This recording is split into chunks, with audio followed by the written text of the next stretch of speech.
The predictive AI agents for image classifications are very similar to the ones we've seen before for predictive AI models. And similarly, we have 4 of them. One for adapting a flow, one for initiating a sub-process, one for sending a notification, and one without any action by its own, but instead just getting an image classification. So, like we've seen before, we have 4 of them, which only differs on the action type they can take or not. Additionally, they share the same configuration options and anatomy as we've seen before, and only differs on 3 items. One, first they need to have an image, so we need to configure the image input. The second difference is, unlike the ones we've seen before, in which one predictive AI agent can handle multiple configuration, this one can only handle one configuration and one image at a time.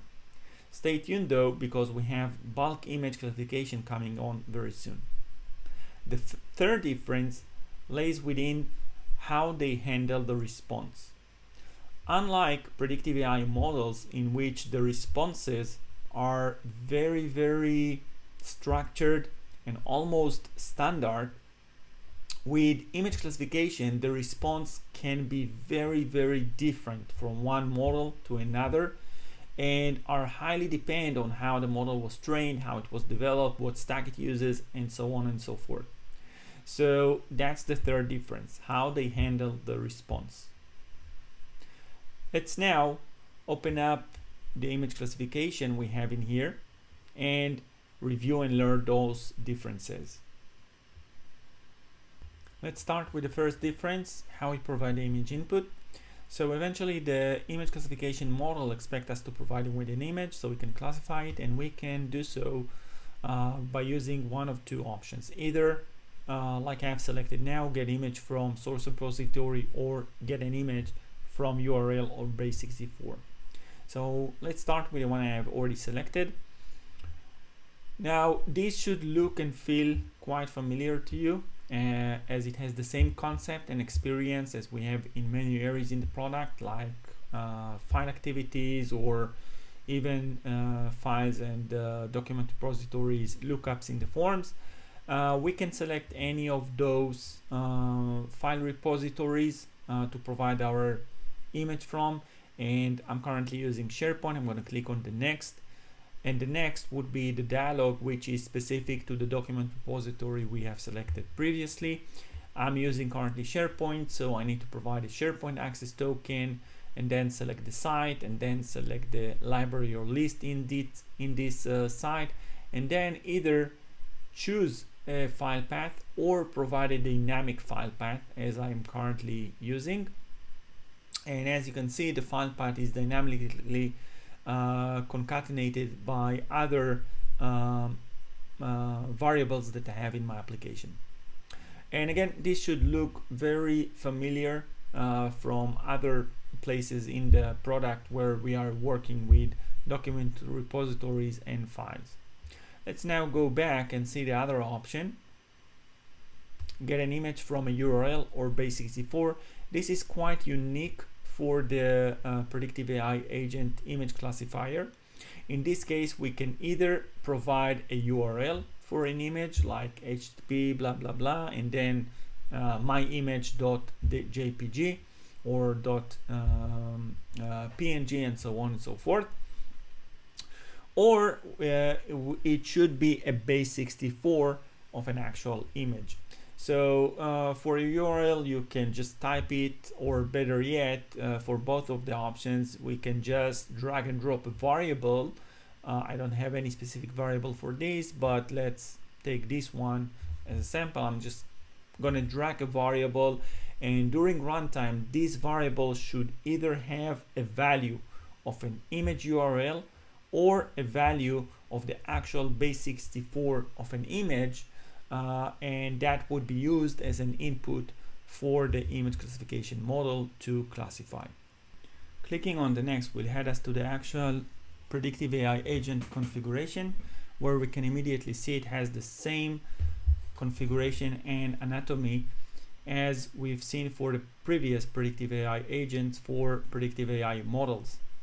We can also immediately see the second difference, in which, unlike the predictive AI agent for predictive AI models, which can have multiple configuration, the one for image classification models can only have one configuration set.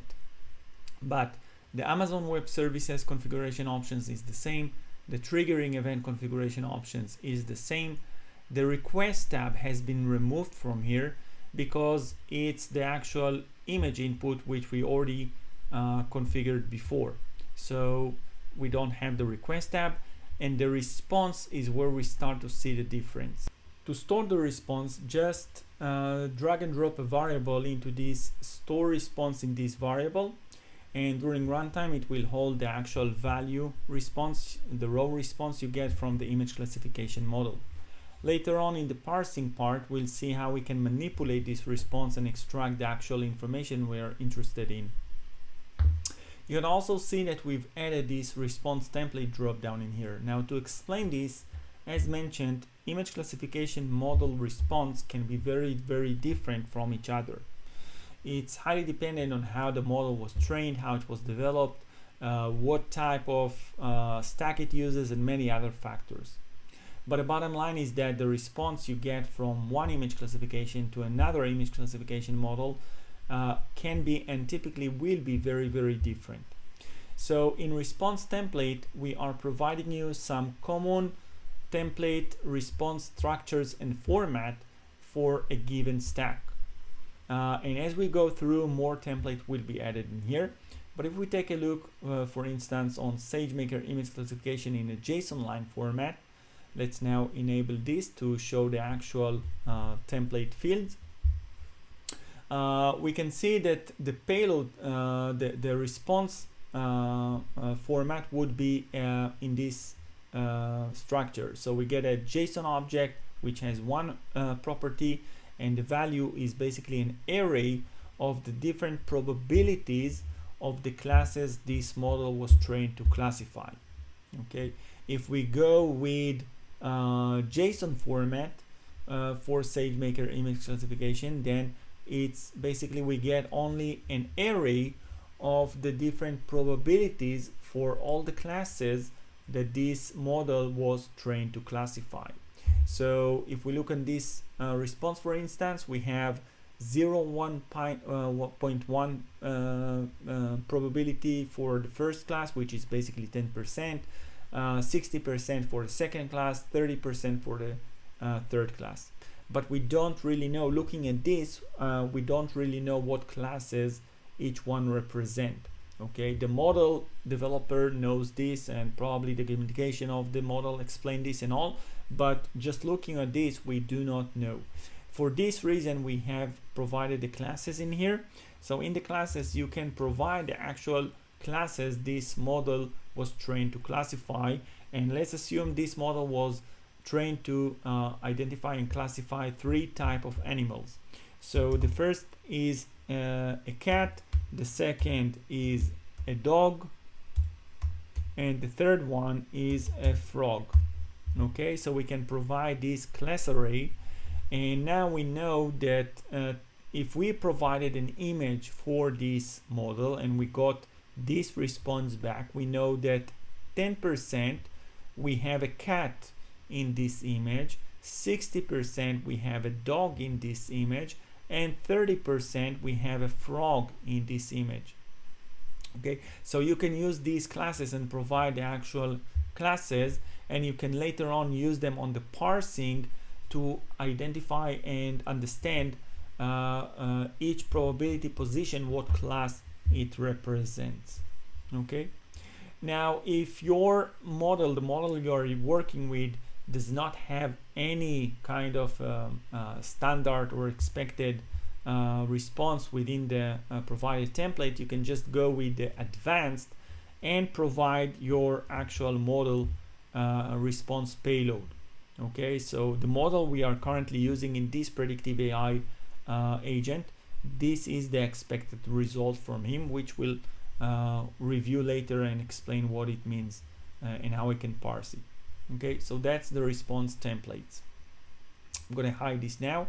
And additionally, we have these two optional variable you can drag and drop in here. It's option, but it's highly useful.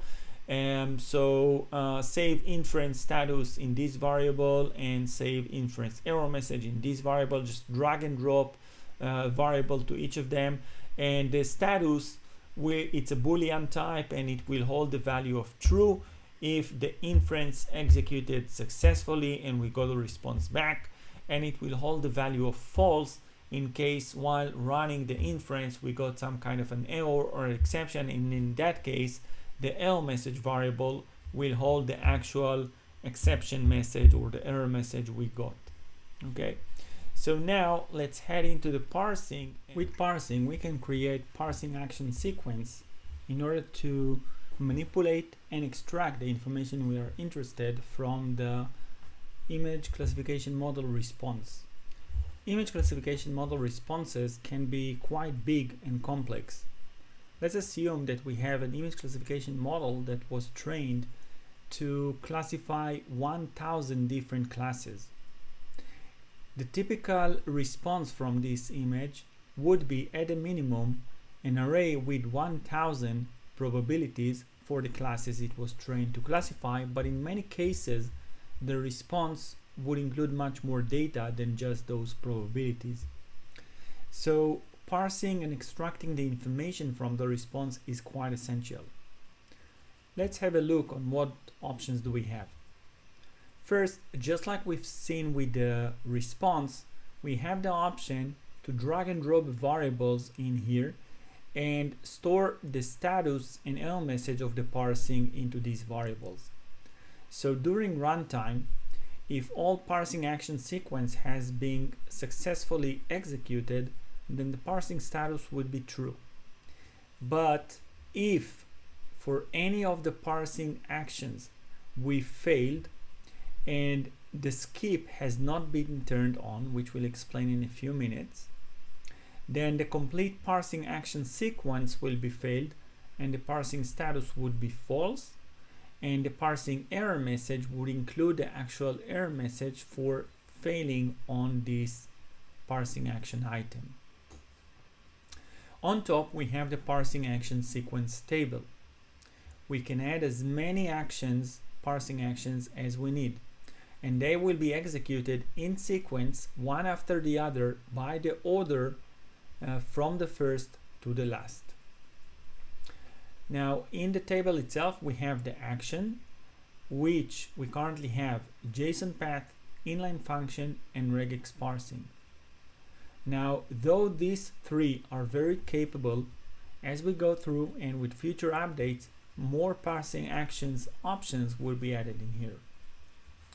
With JSON path, you can apply different JSON operation on your input. That is especially helpful and efficient where your input is a classic JSON object. So you can extract an object from it, a property, a value, and so on and so forth.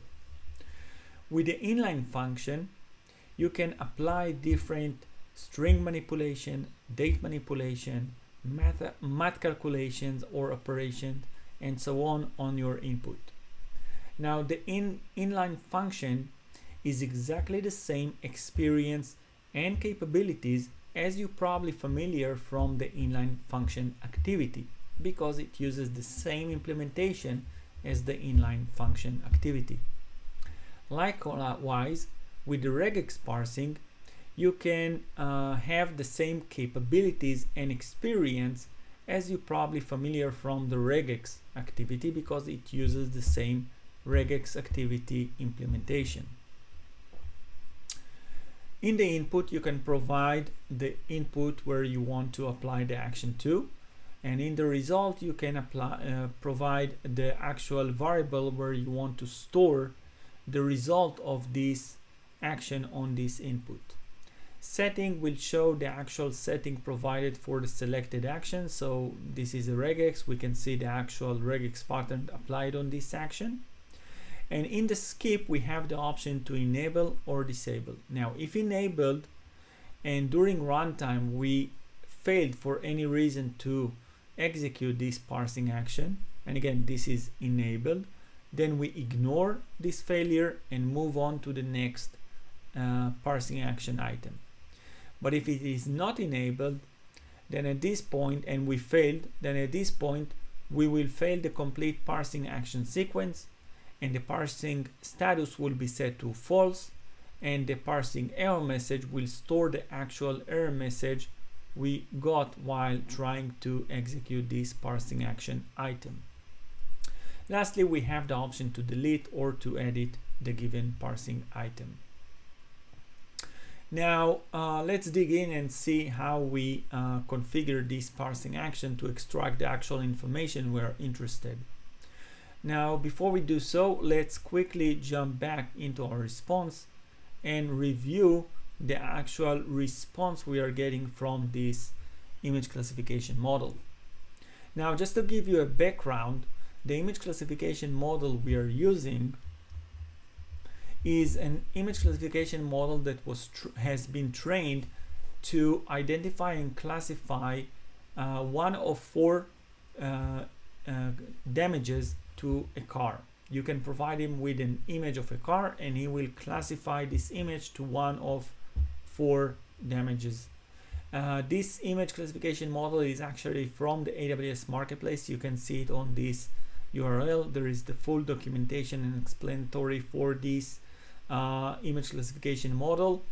But going back in here, you can actually also download it and deploy it into your own SageMaker environment, and you can use it just like we do. Now going back in here, the actual response expected from this model is like we can see in here. On a first glimpse, it looks like a JSON, but if we look deeper, we can see it's actually more of a text, because we do get a JSON object back, but this JSON object just won't have one property, which is result, and the value of this is just a text. Okay, a text in a very specific structure. So it starts with image classified with the following details, and then we have column, and then probability equals probability value, comma, class equals the class. So that's basically construct a first pair of class and probability. And then we have the word end, and then we have the second pair of probability and class, and another end, and then third pair, and lastly fourth pair. But basically it's just a text. So in the parsing, we have used parsing, regex parsing, because regex is a very good method to parse text. By the way, you can use any of the actions as long as eventually you get the actual result you are expecting. Feel free to use any actions. Similarly, in the regex pattern, feel free to use any regex pattern. As you'll see in a few seconds, the regex pattern I have used is very simple, just to further simplify this example and concentrate on the concept. But feel free to use any regex pattern or any action in order, as long as eventually you get the result you're interested with. So let's now click on this edit icon and see how it was tuned. So if you are familiar with the regex activity, then you can immediately spot that it has the same capabilities and experience. First, we need to provide the input where we want to apply the regex pattern on, and the input I'm using in here is the actual variable we use to store the response from this image classification model. And the regex pattern I'm using is as follow. I'm looking for a numeric expression followed by a comma, followed by a space, followed by the words class equal broken headlight. Okay. Again, feel free to use any other regex pattern as long as you are getting to the result you are looking for. And finally, the match, when matching the result on this input, the match is stored into this variable. Okay, so I have a variable called broken headlight with class, and that's where I'm storing the first pair. Likewise, the second and third parsing actions do the same, but looking for the second pair and the third pair. Let's see this quickly. Okay, so same concept as we've seen on the first pair, but this time the regex syntax is looking for broken windshield. And the match result is being stored into its own variable. So this time I'm storing it into broken windshield with class. And likewise for the third pair, but I think you got the concept. And once we extracted the 3 pairs, then on the result storing these 3 pairs, we apply a different regex. Let's see this. This time we are using this regex where we are looking for a numeric expression. And again, we apply it on the variable where we stored the output of the previous parsing actions, and we are storing the result into its own variable. So this time we are storing it into a broken headline probability, and likewise we are doing for the second pair and third pair. So this time we are applying it on the result of the second pair, so it's the broken windshield with class, same kind of a pattern, and we store the variable in its own, we store the result in its own variable, broken windshield with probability, and that's same for the last action. Now we can click on this V icon to validate and make sure that our parsing action is correct, and we can do this after we completed the complete parsing action sequence, or we can do this as we go through to make sure that we have everything set in place one after the other. We just need to provide a sample response just like we expect from our model to deliver, and we can click on this test and we can see the actual parsing actions and their sequence, and we can make sure everything is as we expect. So the first parsing action did extracted the first pair, the second did extract the second pair, the third one did extract the third pair, and then we have the fourth one, which is now operates on the result of the first parsing action, okay, and where we extracting the numeric expression from it, so it does extract the actual probability from the broken headline, and similarly the next 2 actions. So this is the actual probability for the broken windshield, and this is the probability for the frontal damage. Okay, now I'm not interested with the no damage pair, so I'm only extracting the 3 pairs, but again, just for this use case. This concludes how to handle the response from an image classification model and parse it in order to extract the required information. Together with the 2 differences we've seen earlier in the video, this now concludes all the 3 differences between the predictive AI agents for image classifications to the ones for predictive AI models.